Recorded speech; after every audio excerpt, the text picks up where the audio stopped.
Bienvenidas, bienvenidos a este espacio de Modo Peregrino, una ecología de prácticas para cultivar el silencio, el diálogo, la imaginación, la creatividad, para regenerar la vida. Mi nombre es Ish Peregrino y hoy voy a hablarles de los diálogos profundos y de las prácticas para dejar aparecer. Y lo primero es explorar esto que denominamos diálogos profundos. En realidad, este espacio me gustaría llamarlo diálogos profundos, pero como es una palabra tan extraña, la manera como me gustó presentarlo fue diálogos profundos. Y quiero ahondar en qué significa la palabra diálogos y por qué tiene esa connotación de profundo primero. Hay distintas formas de expresión, tanto internas como con otra persona, como en un círculo. Hay formas de expresión como el monólogo.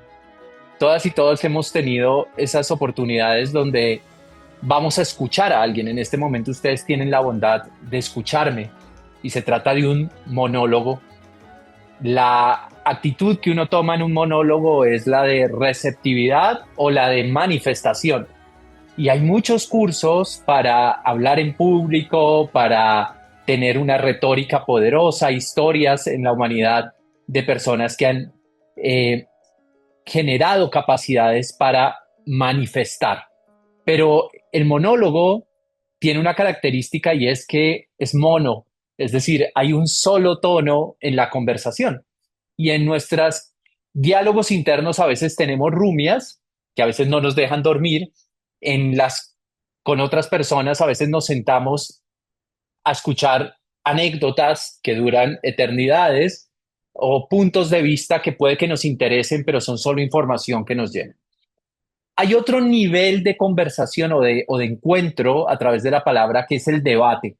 En el debate yo tengo mi posición y me encuentro con otra y otro que tiene su posición.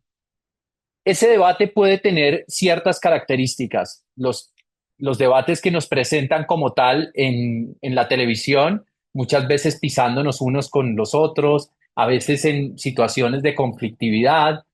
Hay debates muy interesantes donde cada quien trae su postura, se escuchan, hay unas reglas de juego y cada quien termina más apoltronado, más fuerte en su posición. Ahí no hay espacio para intercambiar opiniones, sino lo que se busca es vencer al otro.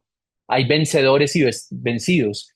Muchas y muchos de nosotros hemos visto los debates presidenciales y al otro día lo que se busca es decir quién ganó el debate. Hay otro nivel aún más profundo que se produce cuando nos sentamos a conversar con personas, las conversaciones, los diálogos, donde lo que sentimos es que de una u otra manera nos permea la opinión del otro y yo puedo manifestar también mi opinión y esa persona me recibe. Nos ocurre también cuando hemos tenido un conflicto muy fuerte con otra persona a la que amamos y queremos continuar con esa relación y nos sentamos en un diálogo, explicamos nuestras posiciones y llegamos a un punto medio y en ese punto medio lo que hacemos es querer como reparar. Pero hay una característica, digamos, o hay un tipo de conversaciones que son aún más extrañas, más potentes y que tienen la virtud de cambiar la trayectoria de las historias personales, relacionales e incluso globales. Y se llaman diálogos. Diálogos es una palabra, de donde viene la palabra diálogo, es una palabra del griego y la palabra día no significa dos, sino significa a través de. Y ya por allá en la antigüedad griega, Heráclitos decía, no me escuches a mí, sino escucha al logos. Y a lo que se refería con esta expresión, que es lo que se ha analizado de su obra, es que hay una voz, hay una manera de relacionarme con el mundo que va más allá de la individualidad. Se trata de un hilo que atraviesa todas las cosas y que a veces como seres humanos somos capaces de manifestar. Eh, Hay quienes dicen que cuando yo atrapo el logos, lo convierto en información. Pero cuando yo persigo el logos, persigo esa voz que nos atraviesa a todos como los seres humanos, cuando yo persigo el logos, aparece no la información, sino la transformación.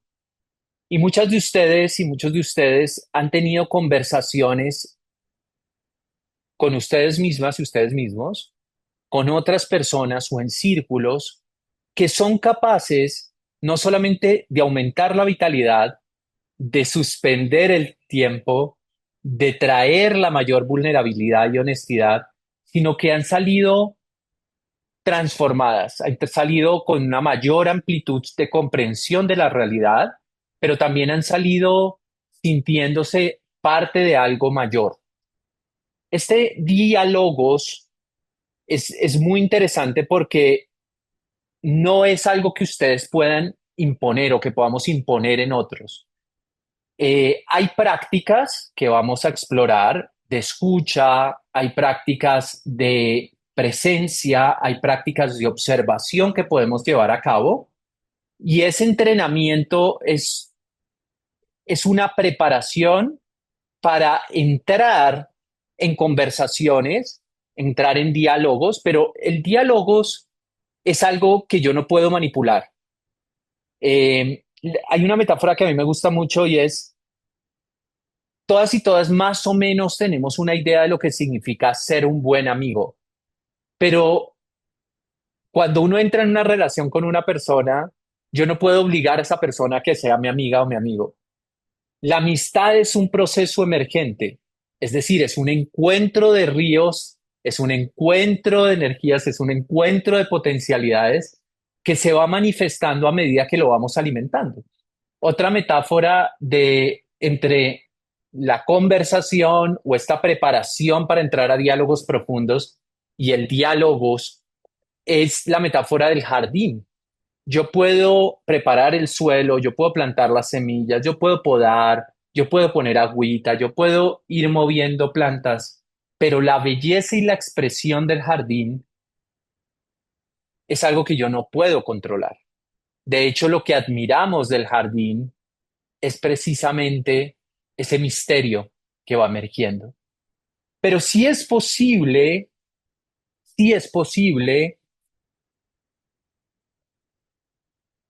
generar condiciones para los diálogos, identificar cuándo es posible tener un diálogo y aún más importante, diseñar nuestra existencia para que haya más presencia de diálogos en nuestra vida.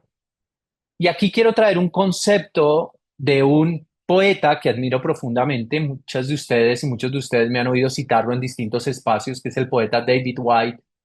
Y él habla de la conversación corajuda. Y esta conversación corajuda es muy interesante porque es una conversación que todas y todos hemos tenido en algún momento de nuestra vida con nosotras, con nosotros, con otros y también en comunidades, en organizaciones. Yo quiero compartirles una historia personal de dos pequeñas conversaciones, pequeñas grandes conversaciones corajudas que he tenido que tener en mi vida. La primera ocurrió a los 28 años. Tenía una vida eh, en una ciudad, mi ciudad natal, Bogotá. Tenía una vida laboral y tenía una vida donde exteriormente sentía que había que estaba todo organizado. Y sin embargo, mi salud física, psicológica y de sentido estaba puesta en crisis. Y recuerdo una noche en mi oficina teniendo una conversación corajuda sobre qué voy a hacer con esta bella y salvaje vida, qué voy a hacer con esta situación que se me está presentando. Y aparecía como una bifurcación.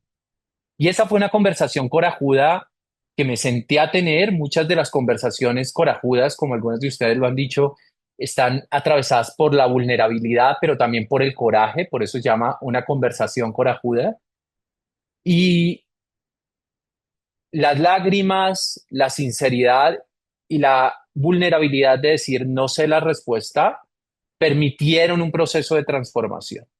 Y la segunda experiencia ocurrió hace casi 3 años. Me encontraba viviendo en España y viví un triple duelo. Un duelo del estar, porque en ese momento se había terminado una relación con una persona que amaba profundamente. Un duelo del hacer, donde mis maneras de crear, mis formas de ganarme la vida, como diríamos popularmente, se habían disuelto. Y un duelo del ser. Mucho a lo que había dedicado mi vida, casi 14 15 años de mi vida, me estaba pidiendo un cambio. Y la mayoría de nosotras y nosotros nos negamos a la conversación corajuda. Queremos hacer algo que hacemos los seres humanos, y es o huida y parálisis, o tratar de continuar por los laditos, como no prestándole mucha atención a lo que la vida nos está diciendo, o huir hacia adelante, como dicen en Argentina, redoblar la apuesta. Y esas tres respuestas, que se llaman tendencias somáticas condicionadas, se ponen en pausa con la conversación corajuda. Y lo que necesitamos hacer en ese momento con la conversación corajuda es suspender, no huir, no paralizarse, no tratar de anestesiar, no tratar de empujar hacia adelante, sino sostener la conversación. Y como dice el mismo poeta David White, hay momentos en la vida donde le decimos a Dios, así no que creamos en Dios, Dios, yo no quiero tener esta conversación. Es muy doloroso. A veces en las parejas hay conversaciones que uno no quiere tener. A veces en las organizaciones hay conversaciones que uno no quiere tener. Y sin embargo, es entrando en ese diálogo, en esa conversación corajuda, donde podemos seguir el hilo, donde podemos transformarnos, donde ocurre un fenómeno rarísimo que me encantaría proponer acá. Ocurre el despliegue, y el despliegue es una unión entre reconocer la esencia como la semilla que somos, de qué clase de semilla estamos hechos, reconocer el presente y el sentido que se me pone al frente, y reconocer también mi potencial. Y como si se tratara de una serpiente que va mudando la piel, ser capaces de ver lo que se está muriendo, ser capaces de ver ese lugar donde nos estamos rasgando, pero sobre todo ser capaces de ver el brillo y el proceso que estamos viviendo. Y entonces, ya entrando en la parte práctica de esta pequeña charla, hay 4 formas de identificar qué tipo de diálogo estamos teniendo. Y este es un ejercicio que toma tiempo desarrollar, pero que nos permite entrar en presencia de un diálogo. Y esta práctica que voy a compartir con ustedes se puede aplicar al autodiálogo, al diálogo con otras personas, digamos, del uno al uno, o también en colectivos. Y el primer nivel de diálogos es: ¿qué se está diciendo? ¿Qué se está diciendo? Es como el nivel de la anécdota. Es cuando alguien nos está contando una historia y nosotras y nosotros estamos siguiendo esa historia. Ustedes ahora están escuchando mis palabras y yo estoy hablando de autores, estoy hablando de maneras de aproximarse a un diálogo, estoy hablando de la conversación corajuda. Y ese es el primer nivel. Hay un segundo nivel, y es cómo lo estoy haciendo, cómo me estoy hablando, cómo está hablando la otra persona. Y ese cómo tiene que ver con el tipo de palabras y construcciones, pero también tiene que ver con el cuerpo, también está relacionado con un tono emocional, si la persona está alterada, si la persona está calmada, si la persona está triste, si la persona quiere romper o si la persona quiere que avancemos juntas y juntos. Y en ese sentido, el qué pasa, el cómo pasa, las emociones, hay un tercer nivel de la conversación, que aquí es cuando todo se empieza a poner interesante, y es cómo está afectando este diálogos mi identidad. ¿Me está resonando o me está generando tensión? Esa resonancia tiene que ver porque estoy oyendo una verdad o simplemente porque está reafirmando mi punto de vista. Esa diferencia está ocurriendo porque me muestra una verdad que no quiero ver o realmente está en una antípoda de lo que yo estoy sosteniendo en la vida. Y hay un tipo, el cuarto nivel para identificar que es cómo esta conversación o este diálogo es profundo está generando caminos para la transformación. Porque si estamos atentas y atentos en cada diálogo profundo que tenemos con nosotras y nosotros mismos y con otros, hay un potencial de metamorfosis.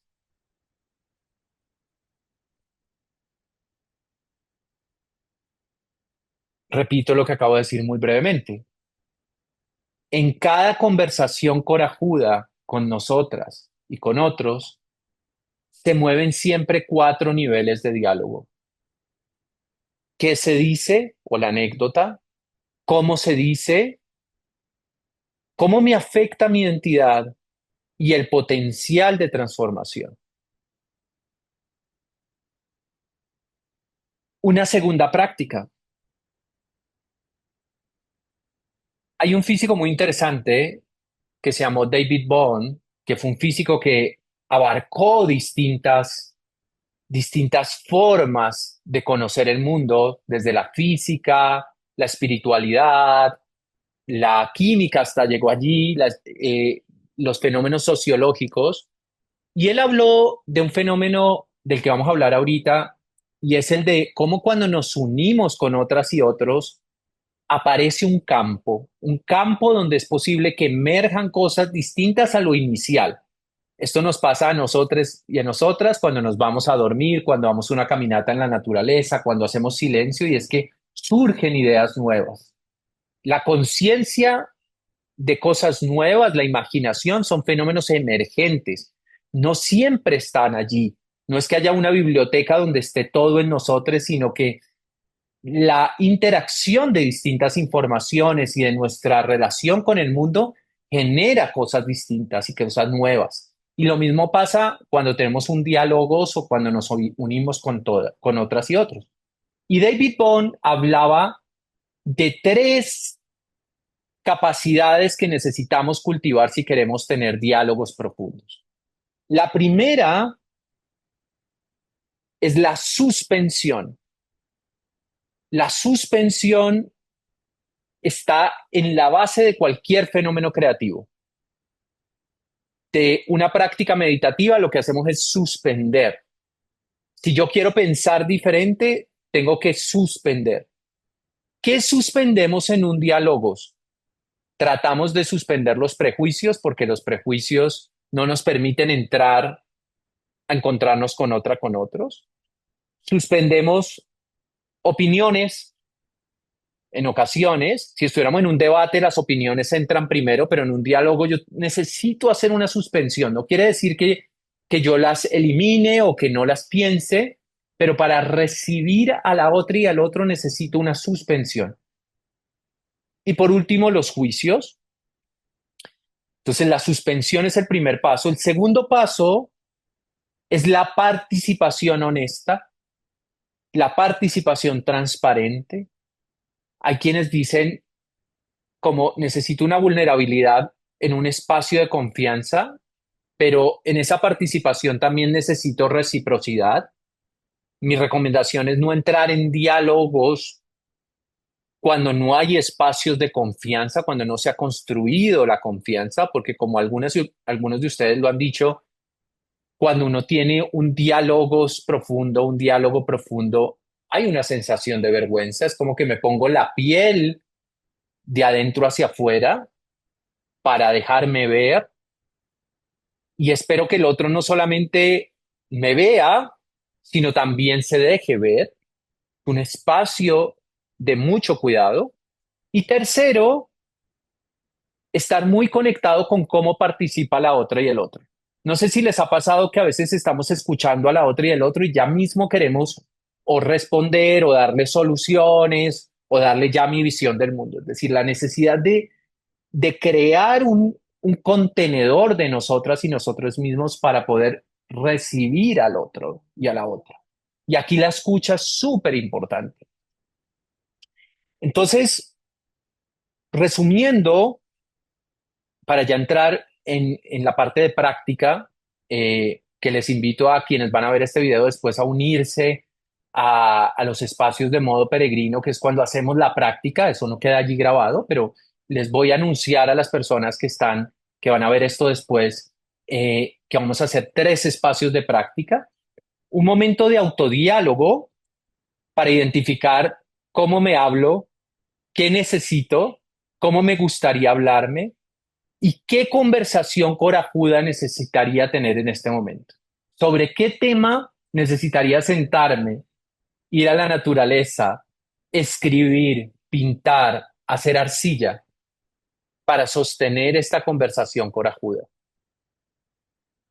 El segundo espacio de diálogos es con el otro, recordando un diálogo profundo que haya tenido con una persona de mi pasado que me haya detonado algunas de estas tendencias somáticas condicionadas de huida o parálisis, de no poner límites, sino ser demasiado agradable o de atacar, y pensar en algún momento de nuestra vida cuando hemos tenido esa conversación difícil, a veces conflictiva, cómo respondimos, cuál de esas 3 estrategias escogimos y hacer una pequeña reflexión de cómo nos gustaría haber respondido.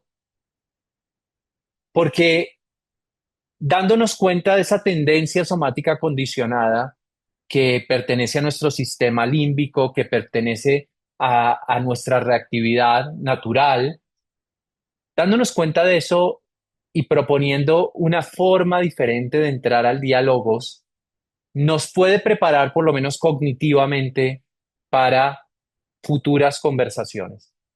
No, aquí huí o me paralicé. Bueno, ¿cómo tengo presencia para proponer mi postura? No, en esta fui demasiado agradable. Bueno, ¿cómo planteo mis límites sanos?